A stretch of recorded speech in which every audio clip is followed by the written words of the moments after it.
No século XIX, Napoleão Bonaparte tornou-se soberano do Império da França. Seu objetivo era apoderar-se de toda a Europa. Para chegar aos seus propósitos, devasou exércitos de diversos países, porém o mesmo não conseguiu com as forças militares e navais da Inglaterra. Para enfrentá-los, Napoleão decretou o bloqueio continental, determinação que vetava os países da Europa de negociar com a Inglaterra. Neste momento, Portugal era governado pelo provável herdeiro da coroa, Dom João. Portugal e a Inglaterra eram os velhos cúmplices, o que deixou Dom João em uma posição delicadíssima. A situação dele não era nada fácil. O que fazer? Ir contra Napoleão e correr o risco de uma invasão francesa ou esperar para ver a Inglaterra invadir o Brasil? Nenhuma nem a outra atitude era fácil para Dom João. Na manhã do dia 29 de novembro, a corte portuguesa finalmente partiu do porto de Lisboa com destino ao Rio de Janeiro. A viagem foi difícil. Com os navios lotados, não havia espaço para todos se acomodarem. Dom João trouxe com ele entre 11.000 e 15.000 pessoas. Muitos viajaram com a roupa do corpo, pois nem tudo pôde ser embarcado. A água e os alimentos foram racionados. A higiene era de tal forma precária. Houve um surto de piolho nos navios, obrigando as mulheres a rasparem as cabeças, entre elas a princesa Carlota Joaquina e as demais damas da família real e da corte. Para complicar a situação, quando a corte portuguesa estava próxima da Ilha da Madeira, uma forte tempestade a dividiu, sendo que metade das embarcações, inclusive a que levava o príncipe regente, foi parar no litoral da Bahia. Preocupado em evitar maiores problemas, Dom João ordenou que todos parassem no porto mais próximo antes de seguir viagem para o Rio de Janeiro. A esquadra portuguesa, com o príncipe regente, aportou assim em Salvador, em 22 de janeiro de 1808, após 54 dias de viagem. Dom João passou alguns dias em Salvador, quando tomou duas decisões que deram um ânimo na economia brasileira. Determinou a abertura dos portos aos países amistosos e autorização para a instalação de indústrias. Surgiram várias fábricas e trabalhos manuais em tecido, mas que não foram adiante devido à confluência dos tecidos ingleses, entre outros feitos importantes para a economia. Após sair de Salvador, o rei desembarcou no Rio de Janeiro, todos imundos, fedidos e com pulgas e piolhos. Lá, chegando em 8 de março de 1808, transformando a cidade em residência fixa da corte portuguesa. Coube a Dom João instituir alguns ministérios, entre eles o da guerra, da marinha, da fazenda e do interior. Estabeleceu órgãos fundamentais para o bom andamento do governo, como o Banco do Brasil, a Casa da Moeda, a Junta Geral do Comércio e o Supremo Tribunal. As melhorias não foram só econômicas, mas também culturais e educacionais. A Academia Real Militar, a Academia da Marinha, a Escola Real de Ciências, de Artes e Ofícios, a famosa Academia de Belas Artes e de 2 colégios de Medicina e Cirurgia, um no Rio de Janeiro e outro em Salvador. Entre outras benfeitorias, pode-se citar a criação do Museu Nacional, do Observatório Astronômico, a Biblioteca Real e o surgimento do Jardim Botânico. Porém, nem tudo foi glória. Os cariocas tiveram que arcar com alto custo de tudo, além de serem forçados a doar alimentos e tecidos para manter a mordomia da corte, que não se importava em esbanjar.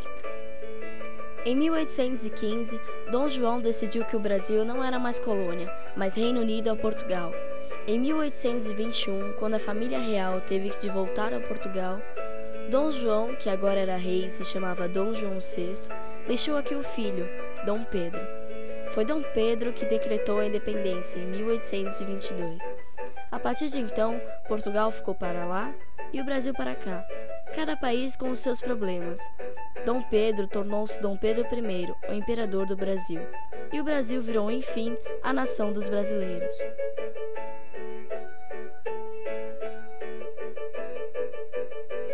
Ao desembarcar no Rio de Janeiro, a família real não só atiçou a curiosidade, como despertou nos brasileiros a vontade de se identificar com a comitiva de seus nobres.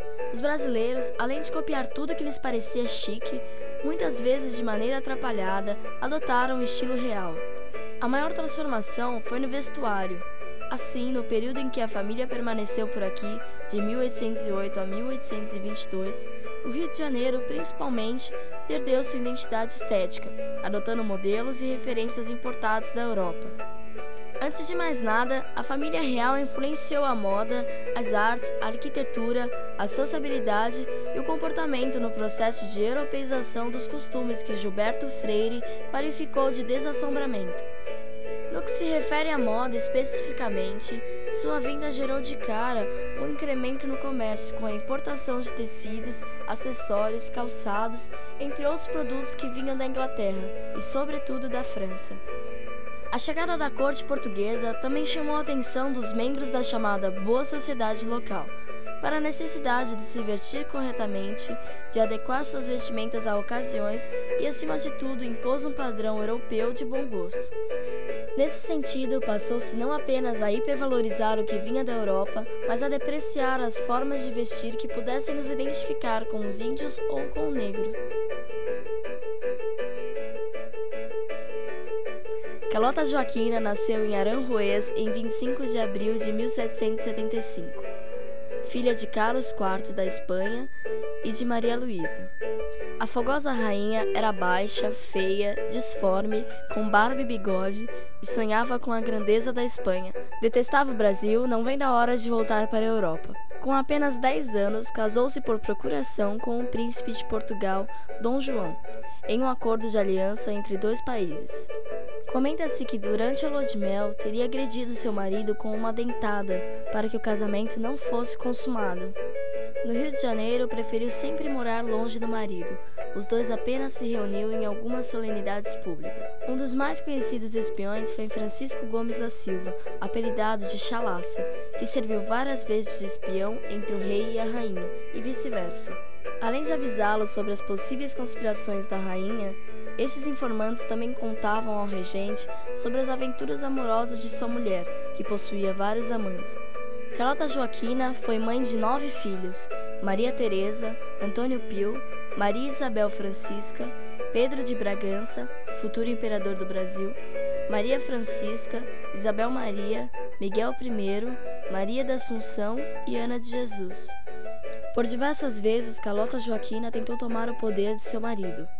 Carlota Joaquina morreu em Lisboa, no Palácio de Queluz, em 7 de janeiro de 1830.